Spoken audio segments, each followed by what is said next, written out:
Hey guys, kita ketemu lagi di Jurnal Otaku Indonesia. Kali ini episode 2.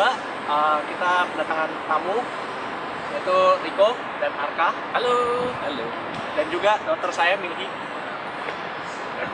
Kali ini kita akan bertanya kepada mereka berdua, sharing pengalaman mereka di Comic Fiesta dan bagaimana mereka pertama kali ikut dengan Culture Japan, membantu boothnya Culture Japan. Ya, seperti yang kalau lu pada yang udah liatin di Facebook, gue nge-share beberapa foto dan beberapa teaser tentang apa yang kita bertiga lakukan di Comic Fiesta dan Kuala Lumpur. Nah, demi semua itulah sekarang kita semua ada di sini. Gue, Rico dan Arka kemarin cukup hoki untuk bisa ikut ke Comic Fiesta dan bantu-bantu di booth Culture Japan. Kayak mau tahu sekarang kayak apa sih rasanya kerja di Culture Japan booth dan juga mengikuti salah satu event ACG terbesar di Southeast Asia. Nah, kalau mau sekarang lihat dan mari kita tanya-tanya aja langsung first hand experience-nya kayak apa, termasuk dari gue. Oke lah. Terus kira-kira deh pertama soal pasti hal yang bakal ditanyain sama kebanyakan penonton. Gimana caranya kita semua bisa ada di Culture Japan dan ngebantu di booth mereka? Betul banget ya. Oke, jadi sebenarnya pertanyaan ini sering banget ya diajuin ya.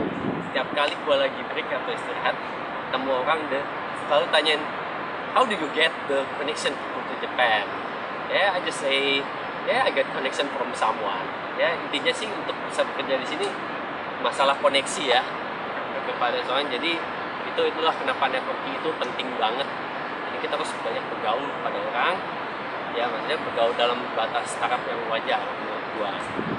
Susah moral sebenarnya. Oke.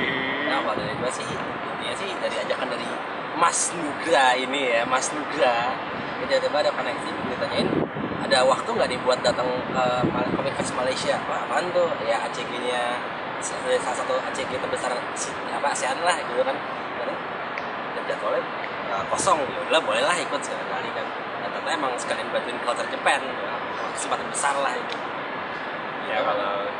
Kalau dari gue sendiri kan ya bisa dibilang gue yang ngajak mereka berdua.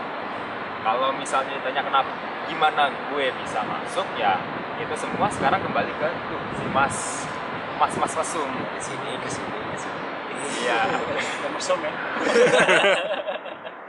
Kalau gue sih ya dari pertama, bagi kalian yang ikut ke Culture Japan Night Jakarta, kan di sana gue pertama kali terlibat sebagai founder dari Moekana Tournament. Bagaimana detailnya itu ceritanya pendek, tapi gue nggak mau disclose dulu karena sounds merepotkan.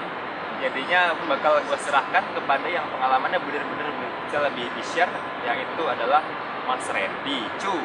Tapi bagaimana? Tapi emang mau di-share sekarang nih atau gimana nih?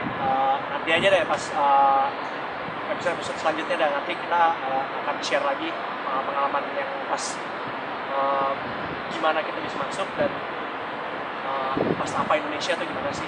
Sekarang kita fokusnya ke mereka berdua saja. Dari gimana pas Comic Fiesta tuh gimana sih pertama kali lo orang kesana? Ramai atau gimana gitu? Oke, pertama gue nggak nyangka ya, gue nggak expect bakal seramai itu.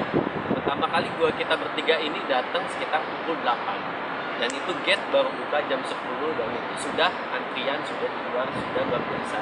Kita sana terkagum-kagum buat ini nggak salah antriannya kayak gini. Dan bener aja begitu gate dibuka, itu hampir semua pengunjung lari ke booth Culture Japan, di mana booth itu paling kelihatan di awal. Dan gue waktu itu bertugas sebagai menjaga antrian, dan itu luar biasa sekali antriannya, di mana gue nggak bisa istirahat sama sekali hingga pukul 5 alias sejam sebelum gate di close. Karena itu benar-benar luar biasa sekali antusias masyarakat Malaysia terhadap Comic Fiesta. Kalau dari gue sih ya sama sih, sebenarnya cukup kaget soalnya pertama kali dengar kan itu kalau nggak salah mereka nyewa berapa itu ya hall. Mereka nyewa 4 hall, 2 hall buat antrian, 2 hall buat antrian dan itu full. Dua antrian full, dan begitu masuk pun 2 hall selanjutnya full langsung betul-betul. Wah, antriannya begitu saya datang buat ngambil foto, karena kan Rico ini kan buat jaga klien, gue sebagai fotografernya. Itu dibilang set ini satu lainnya jauh banget gitu. Baru sampai masuk pun waktu di Line Culture Japan aja line-nya sampai masuk ke gate masuknya, sampai line-nya sepanjang itu. Ya, betul Sepanjang itu. sepanjang itu. Waktu apa aja nggak sampai sepanjang itu. Ya, makanya untuk antrian kita ada klip videonya. Luar biasa itu. Pokoknya itu ringkasnya adalah itu sampai harus muterin bootnya dulu baru dibiarin masuk gitu. Itu biar teratur, bukan wah itu betul-betul ramai kan. Jadi kalau mau lihat kayak apa sebenarnya antrian dan sepanjang apa itu kita sudah merekam, bisa dilihat kapan. Saya lihat minggu depan lah. Di depan sini. Hari ini kita kasih lihat fotonya aja, teaser. Nanti laporan dari antrian, apa aja sih yang ada di Comic Fiesta itu minggu depan aja. Oke.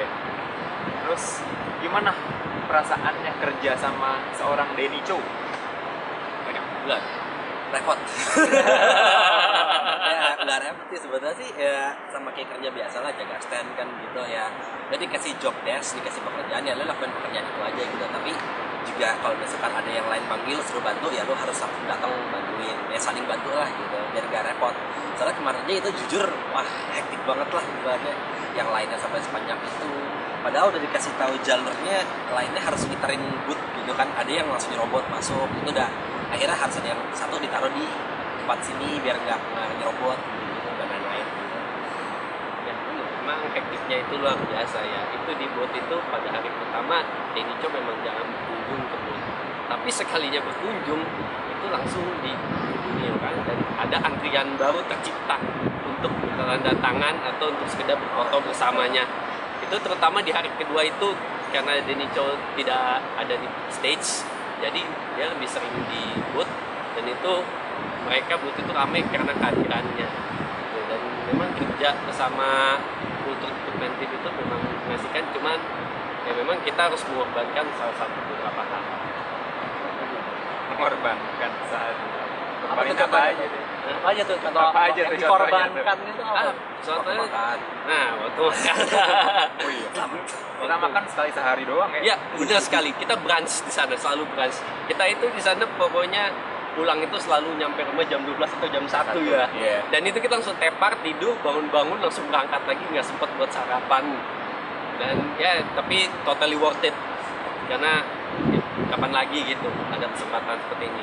Dapat banyak teman baru, Nah, betul terus sekali. pengalaman baru ya, kerja di negeri orang sama seorang figur Denny Cho gitu loh. Gua yakin beberapa dari lo juga gigit jari kan, pengen kan ya, tapi ya di sini kita cuma bisa berharap aja, good luck aja, nanti siapa tahu bakal dapat kesempatan yang sama atau bahkan lebih dari kita yang di sini yang kebetulan udah hoki enough to work with him gitu loh. Ya. Intinya jangan pesimis, pasti ada change. Yeah.